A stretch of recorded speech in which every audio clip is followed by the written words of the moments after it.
शिव शंकर भगवान की जय। बोलो गणपति महाराज की जय। बोलो सरस्वती मैया की जय। मेरे प्यारे शिव भक्तों, आगे हम कथा में इस प्रकार सुने कि किस प्रकार ब्रह्मा जी ने कामदेव को भस्म होने का श्राप दिया था। और इस प्रकार ब्रह्मा जी ने कहा कि हे नारद, इस प्रकार मैंने शिवजी के माया के वशीभूत हो मैं अहंकार में भर गया और अहंकार में भरकर मैंने कामदेव तदुपरांत कामदेव पर कृपा करके दक्ष अपने पुत्र से कहा कि हे पुत्र, तुम अपनी पुत्री सवेदक का नामक जो पुत्री है उसका विवाह कामदेव के साथ कर दो और हमारा हृदय तब जाकर प्रसन्न हो जाएगा। मेरी इस आज्ञा को सुनकर दक्ष ने कामदेव से कहा कि हे अनंग, मेरी पुत्री को जो रति नाम से प्रसिद्ध है स्वीकार करो और प्रसन्नता पूर्वक तीनों लोकों पर विजय प्राप्त करो। कामदेव ने भी दक्ष की प्रार्थना को सहर्ष स्वीकार कर लिया। तब रति के साथ कामदेव का बड़ी धूमधाम से विवाह संपन्न हुआ। उस समय मैंने अत्यंत प्रसन्न होकर दक्ष को अपनी बाईं ओर बिठाया।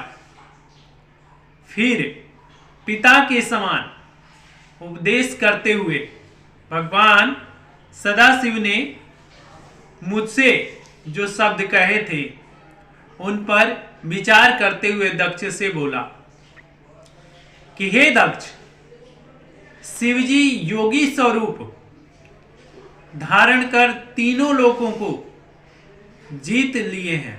भोग विलास का त्याग, स्त्रीहीन सदैव स्वच्छंद विचरण किया करते हैं, क्योंकि इस संसार में एक भगवान सदाशिव ही हैं कि जो समस्त इंद्रियों पर विजय प्राप्त कर चुके हैं और जिससे शिवजी संसारिक रीति के अनुसार किसी के भी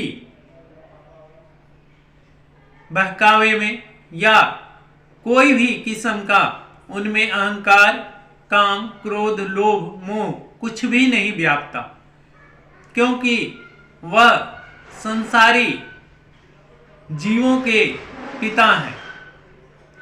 भगवान सदाशिव तीनों लोक 14 भुवन उनके अंदर वास करता है। मेरे प्यारे शिव भक्तों, आगे भगवान ब्रह्मा जी ने बोला कि अब हे दक्ष, तुम कोई ऐसा उपाय करो कि भगवान सदाशिव विवाह कर ले, क्योंकि ऐसा हो जाने पर शिवजी बहुत ही संसारिक रीति के अनुसार कार्य करेंगे। क्योंकि मुझे वह दिन याद है जब भगवान सदाशिव मुझे बहुत ही धिक्कारे थे और धिक्कारने के बाद उन्होंने बहुत ही ज्यादा अपमान किया था, क्योंकि वह कामदेव के भी विजयी हुए थे। कामदेव भी उन पर विजय प्राप्त नहीं किया था, इसलिए भगवान सदाशिव सबसे विरक्त रहते हैं। और मैं चाहता हूं कि हे दक्ष, वह किसी पत्नी के बस में हो जाए ताकि वह मेरा बदला पूरा हो जाए, क्योंकि वह तो आखिर हैं तो मेरे पुत्र। भगवान सदाशिव, क्योंकि ब्रह्मा जी के ऊपर भगवान सदाशिव का माया पूरी तरह अपना रंग जमा चुका था, जिसके कारण वह पर ब्रह्म को भी अपना पुत्र मान बैठे थे। और फिर बोले कि हे दक्ष, तुम तो उनके बड़े भाई हो, वह तुम्हें भी बहुत ही अपमानित किए थे, इसलिए तुम कोई ऐसा उपाय करो जिससे वह विवाह कर लें, तब तक हमारा शोक दूर नहीं होगा। अब सोचने की बात है कि संसार में ऐसी कौन सी स्त्री है जिसके ऊपर भगवान सदाशिव मोहित हों और उससे अपना विवाह कर लें, तथा वह स्त्री शिवजी की सारी चतुराई को अपने बस में कर ले। यहां तक यह सब बात ध्यान में रखने की है कि जब कामदेव भी शिवजी पर अपना बस न चला सका, तो अन्य देवता उनके समक्ष किस प्रकार ठहरेंगे। फिर भी यदि कामदेव कुछ प्रयत्न करे तो शायद काम बन जाए। हे नारद, इतना कहकर भगवान ब्रह्मा जी बहुत ही हंसे और कामदेव के पास जा पहुंचे।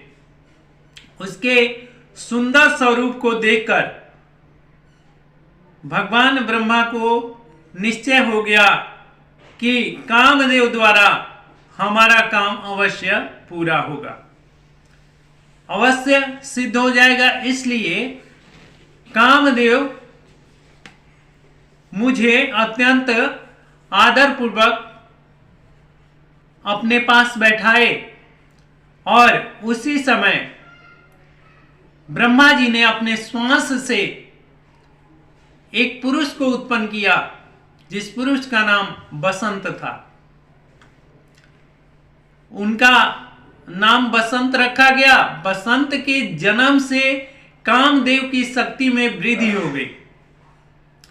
उस समय तीनों लोक की वायु चलने लगी तथा पक्षीगण मधुर स्वर से गुंजार करने लगी। कोकिला भी मीठे स्वर में कुहू कुहू करने लगी। कामदेव की उस शक्तिशाली सेना को देखकर ब्रह्मा जी ने कहा कि हे मनमंथ, यदि तुम अपने पराक्रम से शिवजी को वश में कर लो तो तीनों भुवनों में तुम्हारी अत्यंत प्रसिद्धि फैल जाएगी।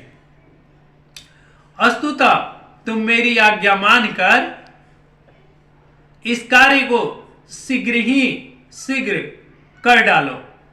मेरी इस आज्ञा को तुरंत कामदेव ने स्वीकार कर लिया और मुझे मस्तक नवाकर